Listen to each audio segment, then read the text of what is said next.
Raw sugar जी आहे आणि मळी जी आहे ही इथेनॉलकडे वळवल्यामुळे यावर्षी भारताला डबल किमतीमध्ये 10 मिलियन टन साखर आयात करावी लागते अशी परिस्थिती आहे। आज साखरेचा भाव 80 रुपये आहे। येत्या 10-12 दिवसामध्ये तो 100 रुपयावरती जाईल। हे इथल्या शुगर माफियाला माहीत असताना सुद्धा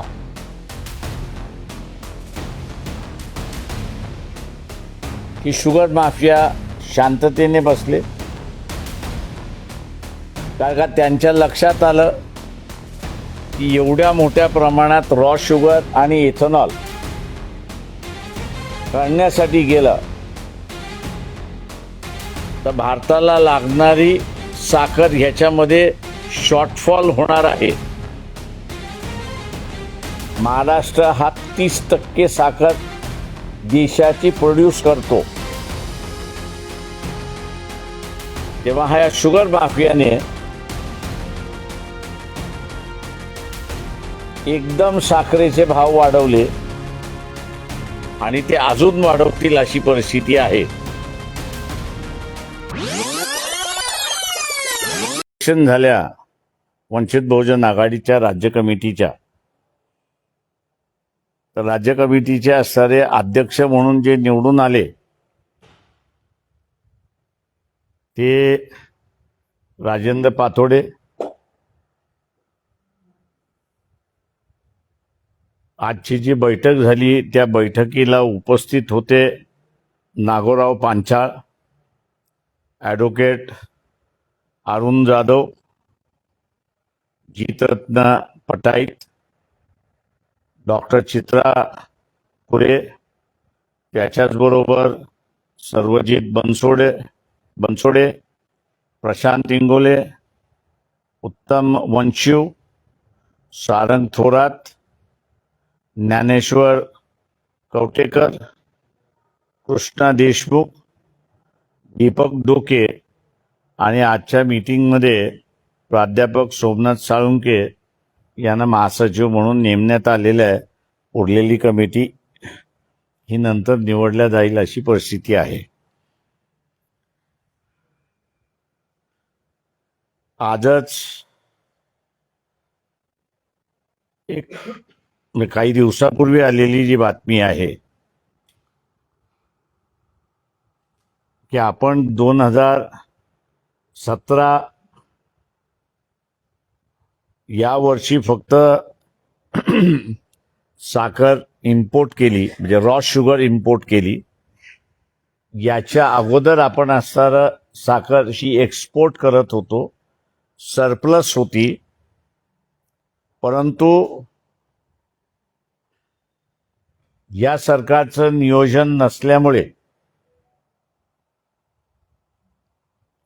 कुठल्याच पद्धतीचं नियोजन नाही, फक्त कमवणं जेवढाच अजेंडा असल्यामुळे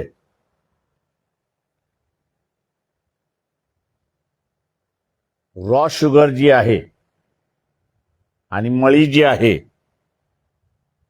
ही इथेनॉलकडे वळवल्यामुळे यावर्षी भारताला डबल किमतीमध्ये 10 मिलियन टन साखर आयात करावी लागते अशी परिस्थिती आहे। आज साखरेचा भाव 80 रुपये आहे।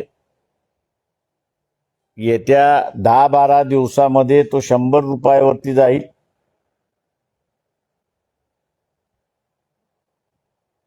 मोदक आता गोड लागण्याच्या ऐवजी कडू लागायला सुरुवात होतील अशी परिस्थिती आहे।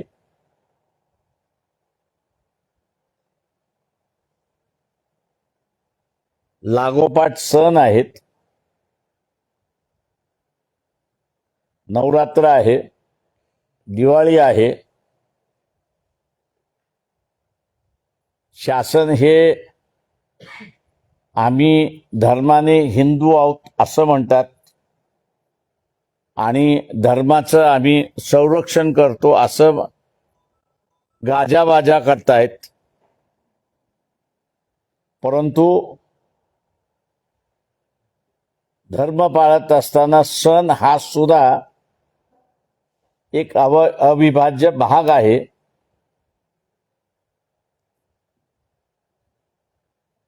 तेव्हा ते सण गोड होण्याच्या ऐवजी हे आता कडू व्हायला लागलेत अशी परिस्थिती आहे. आणि ते एकाच कारणामुळे की रॉ शुगर आणि मळी हे दोन्हीही मोठ्या प्रमाणात इथेनॉलकडे वळवण्यात आलेले आहेत. हे इथल्या शुगर माफियाला माहीत असताना सुद्धा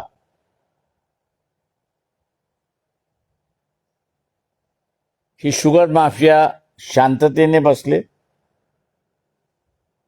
कारण का त्यांच्या लक्षात आलं की एवढ्या मोठ्या प्रमाणात रॉ शुगर आणि इथेनॉल करण्यासाठी गेलं तर भारताला लागणारी साखर ह्याच्यामध्ये शॉर्टफॉल होणार आहे. महाराष्ट्र हा 30% साखर देशाची प्रोड्यूस करतो. तेव्हा ह्या शुगर माफियाने एकदम साखरेचे भाव वाढवले आणि ते अजून वाढवतील अशी परिस्थिती आहे.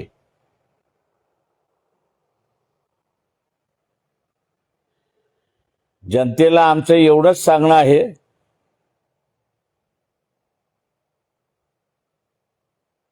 ही परिस्थिती नियंत्रणाखाली आणायची असेल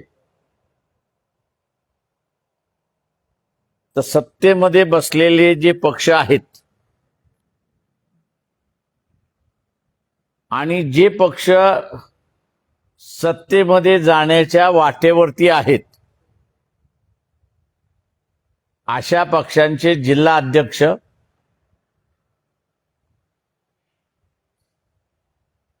पंचायत समितीचे सदस्य, जिल्हा परिषदेचे सदस्य, नगरपालिकेमधले निवडून आलेले सदस्य, आमदार खासदार यांच्या घरासमोर धरणं धरल्याशिवाय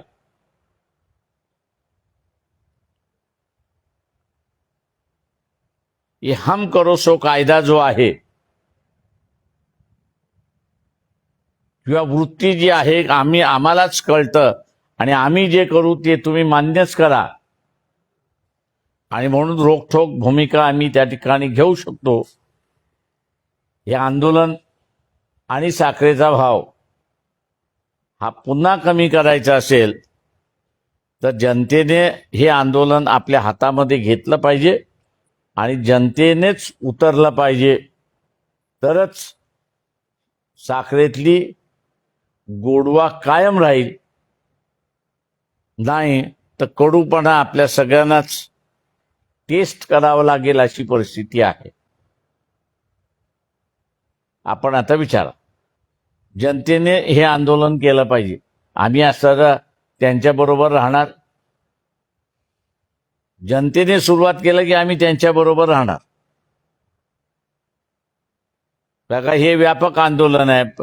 पंचायत समिती सदस्य आहे, जिल्हा परिषद सदस्य आहे, नगरपालिकेचा सदस्य आहे, महानगरपालिकेचा सदस्य आहे, आमदार आहे, खासदार आहे. या सगळ्यांच्या घरासमोर तुम्हाला निदर्शनं केल्याशिवाय आत्ता गत्यंतर नाही. हे डिक्टेटरचं सरकार आहे आणि डिक्टेटर हा एकाच गोष्टीला घाबरतो. मी नेहमी म्हणतो, तो कुठल्या राजकीय पक्षाला घाबरत नाही, तो कुठल्या नेत्याला घाबरत नाही, पण तो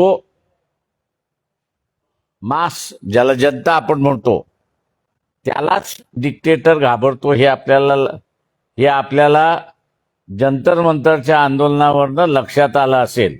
मान्य आहे ना तुमचं की त्यांनी प्रत्येक गोष्टीला लाईनीमध्ये उभं राहिलेलं आहे, पण इथे असणारा आज साखर आहे, उद्या अजून काहीतरी होईल. हे माफियाचं सरकार आहे. जेव्हा माफिया काय प्लॅनिंग करतो काय कोणाला माहिती. त्यांनी प्लॅनिंग करून बाहेर काढलं की आपल्याला कळतं की हा प्लॅनिंग हे ज्यांचं झालं. तुमचं म्हणणं बरोबर आहे की त्यांनी सगळ्याच गोष्टीला असताना रजिस्ट्रेशन केलेलं आहे.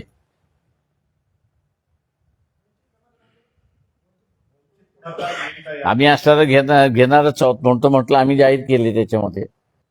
नागरिक उतरला तर भाव कमी होतील. नागरिक जोपर्यंत उतरत नाही तोपर्यंत भाव कमी होणार नाही. काही आंदोलनं राजकीय पक्षांनी केले की त्याच्यातला असणारा परिणाम होतो. पण मी जसं म्हणालो त्यावेळी डेमोक्रेसी असली पाहिजे. इथं डेमोक्रेसी संपलेली आहे, हुकुमशाही सुरुवात झालेली आहे. आणि हुकुमशाही कोणाला घाबरतो तर जनतेला घाबरतो. जंतर मंतरवरनं दिसलेलं आहे. लोकांनी उतरावं, यांच्या घरासमोर निदर्शनं करावी, तिरंगा घेऊन यांच्या घरासमोर तिरंगा घेऊन यांच्या घरासमोर निदर्शनं करावी. आणि जनतेने ही हिंमत दाखवलीच पाहिजे. दिल्लीमध्ये असताना मी तिथे म्हणालो तर पोलीस असं सांगायला लागला की त्याला ठोकायला सुरुवात करा. शेवटी असणारं जे आहेत मालक ही जनता आहे. आणि मालक ही जनता असल्यामुळे कायदा आणि सुव्यवस्था करण्याची जबाबदारी ही जनतेची आहे, पोलिसाची नाही. तेव्हा जनतेने हा कायदा सुव्यवस्था लागू करण्याचं हातात घेतलं, हा त्याचा नैसर्गिक अधिकाराचा त्यांनी वापर केलेला आहे. त्यांनी कुठल्याही कायद्याचं उल्लंघन होत नाही. सत्ताधारी बसलेला जो आहे, पोलीस हा जो आहे, हा जनतेचा नोकर आहे. जेव्हा जनता कायदा हातामध्ये घेते त्यावेळेस ते राज्यच स्वतःच्या ताब्यामध्ये घेते, अशी परिस्थिती आहे. मतदार हा इन्क्लूड केला जाणार आहे.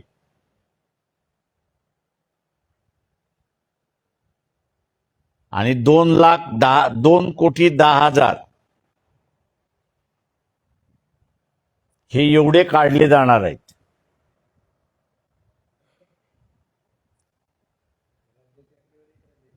हे राज्याची आकडेवारी देतोय, महाराष्ट्राची.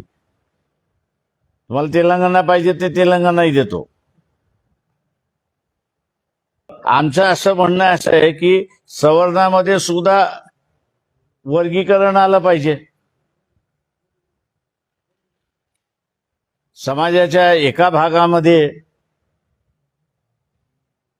धोरण कुठलंही वरपासून खालपर्यंत सारखं असलं पाहिजे. तेव्हा जरांगे पाटलाला माझी असणारं आव्हान आहे, त्याला समजत नाही हे तर मलाही माहिती आहे. काका, त्याच्याबरोबर जे बुद्धिमान लोक आहेत ते सुद्धा आता कंटाळलेले आहेत. मराठ्यांना आरक्षण पाहिजे असेल ते त्याला म्हणा 50% वर्गीकरणाचा लढा सुरुवात कर.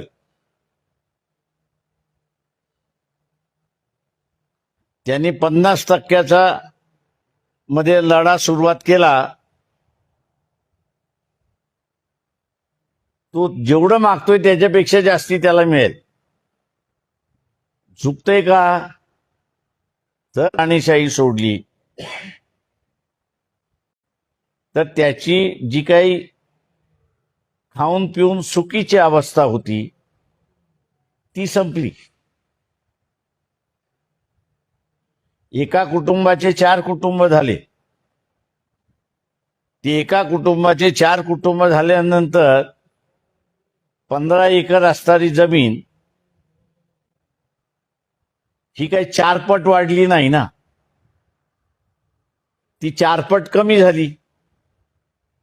त्याच्यामुळे समृद्धी जी होती ती कमी झाली.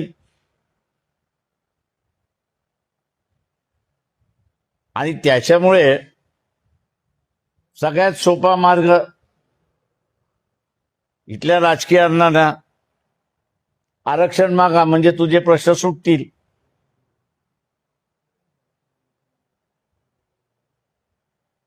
हा वर्गीकरणाचा लढा जरांगेने सुरुवात करावा.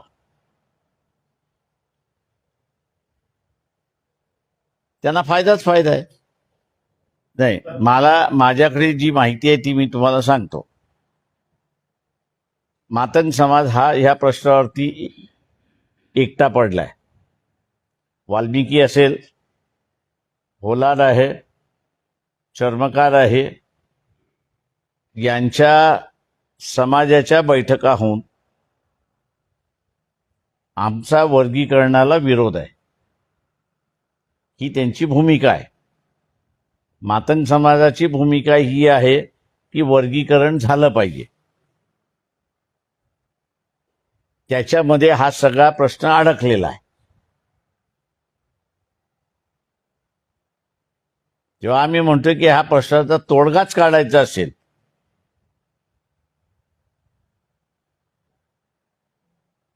तर आरक्षण हे 50% आहे. उरलेलं 50% जनरल आहे.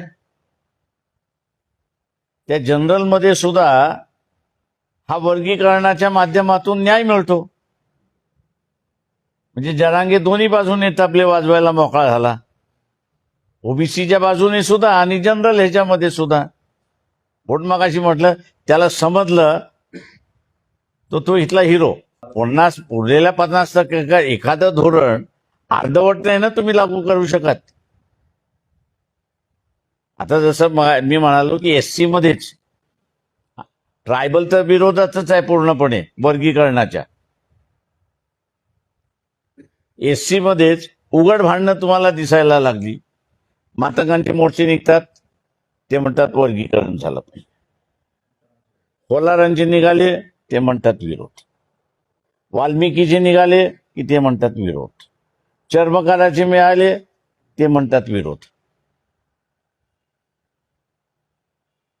त्याच्यामुळे एकसारखं धोरण जर आलं, जसं आरक्षणाच्या 50%ला धोरण आलं, तसं खुल्या वर्गातल्या 50%ला हेच धोरण लागलं वर्गीकरणाचं, तर भांडणच मिटून जातं. म्हणजे आपल्याला असं दिसतंय की एससी मध्ये भांडणं काही लागली नाहीत, फक्त मातंग समाज वेगळा पडला आपल्याला दिसतोय. उरलेला जो एससी आहे तो म्हणतोय वर्गीकरणाला आमचा विरोध आहे. ही आत्ताची आलेली भूमिका आहे. आता या विभाजन पडलेल्या मार्गातून बाहेर पडायचं असेल तर तुम्हाला धोरण सरसकट पाहिजे. किंवा आम्ही असं नुसतं हित केलेलं नाही, तर 100% जो आहे, 50% जे ओपन आहे, त्या 50%ला सुद्धा आम्ही असताना वर्गीकरणामध्ये डिवाइड केलेला आहे. त्याच्यामुळे कोणाचाच विरोध राहणार नाही. तो सामाजिक आहे आणि राजकीय आहे, दोन्ही आहे. मी म्हणालो राजकीय सुद्धा आहे आणि तो सामाजिक पण आहे. मी मागेही म्हणालो होतो की गवईंनी दिलेला निर्णय पूर्णपणे, गवई आणि चंद्रचूडने दिलेला निर्णय पूर्णपणे बेकायदेशीर आहे. वर्गीकरण करायचं की न करायचं हा अधिकार पूर्णपणे पार्लमेंटला आहे. पण सुप्रीम कोर्ट आहे, निर्णय दिला, मान्य करा. आता मान्य करत असताना लोक समोर आले. काही जण म्हणाले आम्ही वर्गीकरणाच्या बाजूने आहोत, काही जण म्हणाले की आम्ही वर्गीकरणाच्या विरोधात आहोत. आता त्याच्यातून मार्ग काढायचा असेल तर 100% वर्गीकरण झालं पाहिजे तुम्हाला. आता मग एक पॉलिसी म्हणून होती ती. निर्णय मी ज्यावेळेस म्हणतोय बेकायदेशीर आहे, तेव्हा हे फांद्या कुठं घे विचारायला लागलाय तुम्ही. झाडच बेकायदेशीर म्हटल्यानंतर फांदी सुद्धा बेकायदेशीरच झाली ना. उद्धव म्हणाले का की फायदा होणार नाही बीजेपीला म्हणून? एकनाथ शिंदे असं म्हणाले का की गोठवलं तर फायदा बीजेपीला होणार नाही म्हणून? वस्तुस्थिती आहे, त्यांना फायदा होणारच आहे. तो भगदड मागणारच आहे. दोघांनाही भाजपारी आहे.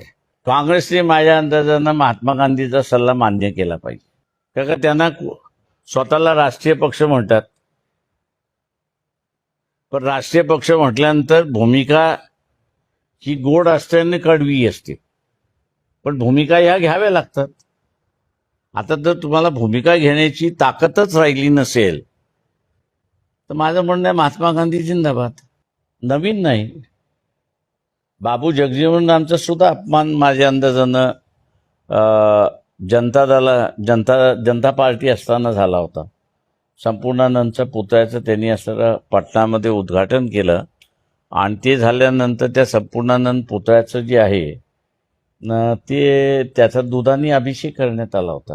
त्याच्यामुळे इथल्या राजकीय पक्ष जे आहेत हे इथे म्हणेन की हा जो सगळा आरक्षित वर्ग आहे त्याला हा धडा आहे की तुझी काय किंमत आहे तेवढी बघतो.